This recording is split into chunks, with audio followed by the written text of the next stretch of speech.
में भारत का सबसे अमीर गांव कौन सा है?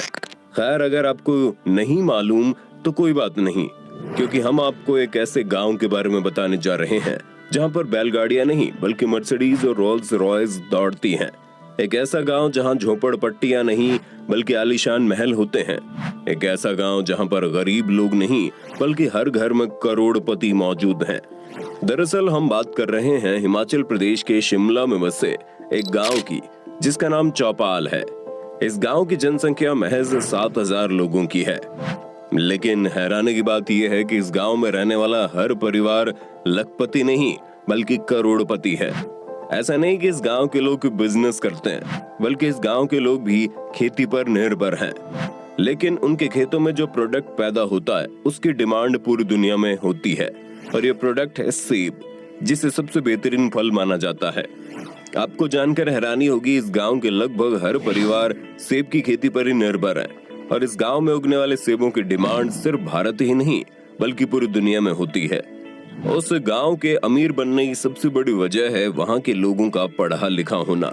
हर सीजन में सेब उगने से पहले वहां के करोड़पति किसान इंटरनेट पर इस बात का पता लगाते हैं कि किस देश में सेब का क्या डिमांड और क्या भाव चल रहा है, और जिस देश में सेब की डिमांड सबसे महंगी होती है वे लोग यहाँ पर एक्सपोर्ट करना शुरू कर देते हैं। ये वजह कि ये गांव में रहने वाले हर एक किसान आज करोड़ों में खेल रहे हैं। अगर आप इस गांव में जाएंगे तो आपको यकीन नहीं होगा कि आप भारत के किसी गांव में हैं, क्योंकि हर तरफ आपको आलीशान महल और लग्जरी कार दिखाई देंगी। वैसे आपके गांव का नाम क्या है, और आपके गांव में किसी के पास कोई लग्जरी कार है या नहीं, हमें कमेंट में बताना। धर्मराज, गुजरात। अब हम आपको भारत के एक ऐसे गांव के बारे में बताने जा रहे हैं जिससे पूरे हिंदुस्तान का सबसे अमीर गांव के नाम से जाना जाता है।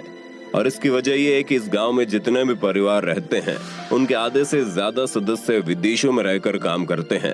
कोई अमेरिका, कोई कनाडा, कोई ऑस्ट्रेलिया, कोई न्यूजीलैंड। इस गांव में रहने वाले परिवारों का कोई ना कोई सदस्य विदेश में रहकर काम जरूर करता है।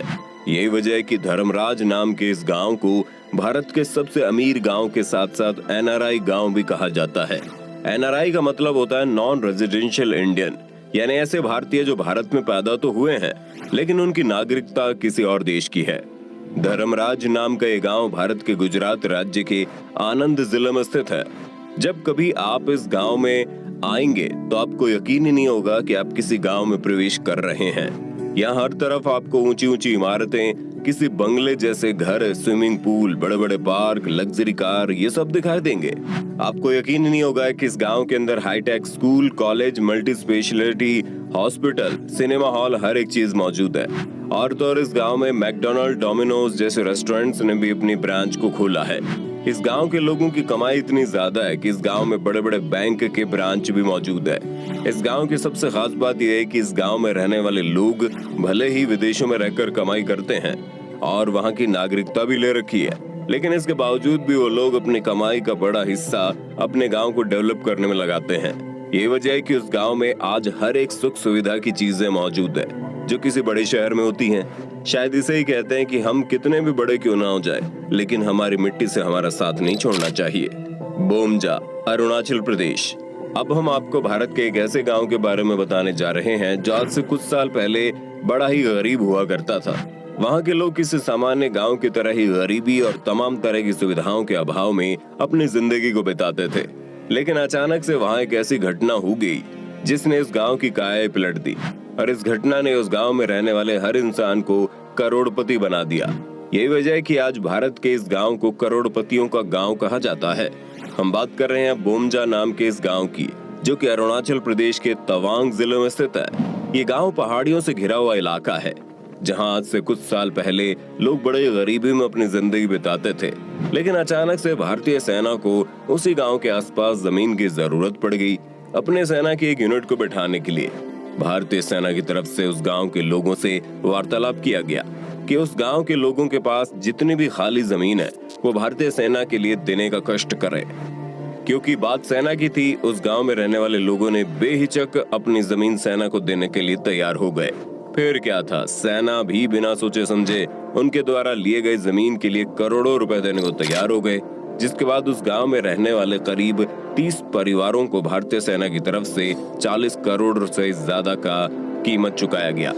यही वजह कि आज गांव में रहने वाला हर एक परिवार करोड़पति बन चुका है। हिवरे बाजार, महाराष्ट्र। अक्सर आपने देखा होगा जब कोई गांव का कोई नया मुखिया बनता है तो गांव में कोई प्रोग्रेस हो ना हो, लेकिन उस मुखिया की झोंपड़ी महल में जरूर बदल जाती है। उस मुखिया का बाइक किसी लग्जरी कार में जरूर बदल जाता है। ले देकर बात उस इतनी होती है कि गांव का विकास होना हो, लेकिन उस मुखिया का जबरदस्त विकास हो जाता है। लेकिन अब हम आपको भारत के एक ऐसे गांव के बारे में बताने जा रहे हैं जहां की मुखिया ने अपनी कार्यशैली की वजह से उस गांव को भारत के सबसे बेहतरीन गांव में तब्दील कर दिया। इस गांव का नाम है हिवरे बाजार, जो महाराष्ट्र के अहमदनगर जिले में स्थित है।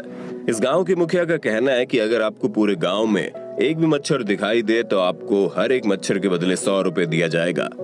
आज से करीब 25 साल पहले ये गांव बहुत ही गरीब हुआ करता था।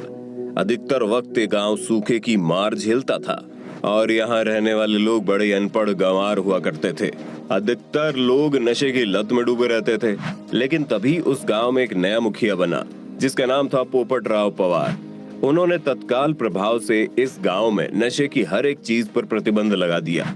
आज उस गांव में मल्टी स्पेशलिटी हॉस्पिटल, बेहतरीन स्कूल, हर तरफ पक्की सड़कें, 24 घंटे बिजली, हर एक चीज मौजूद है जो एक शहर में होती है। आपको जानकर हैरानी होगी, पोपटराव पवार जी ने गांव में पानी की समस्या को दूर करने के लिए लोन लेकर पानी कई बोरिंग लगवाए। उन्होंने अपने पैसों से बारिश के पानी को सेव करने के लिए कई तालाब तैयार करवाए। सूखे से ग्रसित रहने वाला आज ये गांव किसानी करके लाखों रुपए कमा रहा है। आज उस गांव के बच्चों को पढ़ाई करने के लिए कहीं दूर नहीं जाना पड़ता, बल्कि उसी गांव में हाईटेक स्कूल और कॉलेजेस मौजूद है। इलाज कराने के लिए शहर नहीं भागना पड़ता, क्योंकि उसी गांव में मल्टी स्पेशलिटी हॉस्पिटल मौजूद है। अगर भारत के हर एक गांव के सरपंच और मुखिया इसी तरह से काम करने लगे तो वो दिन दूर नहीं जब भारत की गिनती दुनिया के सबसे बेहतरीन विकसित देशों में होने लगेगी। खैर, वो बात अलग है। पोपटराव पवार जी जैसे लोग लाखों में एक बार पैदा होते हैं। मलाणा, हिमाचल प्रदेश। अब हम आपको भारत के उस गांव के बारे में बताने जा रहे हैं जहां भारत का कानून काम नहीं करता, जहां पर न्याय देने के लिए कोई पुलिस मौजूद नहीं होती। लेकिन इसके बावजूद भी इस गांव में हर चीज बड़े नियम और कायदे कानून के साथ होती है। इस गांव का नाम मलाणा, जो कि हिमाचल प्रदेश में स्थित है। हिमाचल प्रदेश में लगभग 12,000 फुट की ऊंचाई पर एक छोटा सा गांव बसा है जिसका नाम है मलाणा गांव। इस गांव की सबसे बड़ी खासियत यह है कि यहाँ पर सरकार का जोर नहीं चलता। इस गांव में लगभग 5,000 लोग रहते हैं जिनकी अपनी सरकार है, अपनी संसद है, अपना राजा है, अपनी पुलिस है। ये एक ऐसा गांव है जो अमीर तो नहीं है, लेकिन भारत के सबसे बेहतरीन गांवों में से एक है। एक ऐसा गांव जो आज तक अपने आप को मॉडर्न बनने से रोक रखा है। दरअसल इतनी अधिक ऊंचाई पर होने की वजह से ये गांव पूरी तरह से एक दूसरे इलाके से कटा हुआ है। धीरे धीरे उस गांव में रहने वाले लोग भी खुद को मॉडर्न करने लगे थे। वहां पर पक्की सड़कें, शहरों में होने वाली हर एक चीजों को लाने लगे थे। लेकिन साल 2008 और 2006 के दौरान उस गांव में भयंकर आग लग गई, जिस वजह से पूरा गांव तबाह हो गया। उसके बाद से वहां रहने वाले लोगों का मानना है कि उन्हें कभी भी मॉडर्न नहीं बनना और हमेशा गांव की शैली से अपनी जिंदगी को बिताना है। आज उस गांव को देखने के लिए भारत सहित दुनिया भर से लोग आते रहते हैं, जिससे उस गांव में रहने वाले लोगों की अच्छी खासी कमाई हो जाती है। लेकिन अगर आप इस गांव में जाते हैं तो आपको बहुत सारे नियम और कानून को फॉलो करना पड़ेगा, जो कि वहां के राजा द्वारा बनाए गए हैं। और गलती से अगर आप नियम तोड़ते हैं तो हो सकता है आपको सजा के तौर पर 8 दिन तक राजा का नौकर बनाकर रखा जाए। तो दोस्तों, आपने देखा, अगर काम को तरीके से किया जाए तो गांव भी किसी शहर से कम नहीं लगते। आज के वक्त में भारत में अधिकतर मुखिया ऐसे हैं जो अपने गांव की तरक्की से ज्यादा अपनी जेब भरने में विश्वास करते हैं। अधिकतर लोग ऐसे हैं जो शहर जाकर अपनी कमाई तो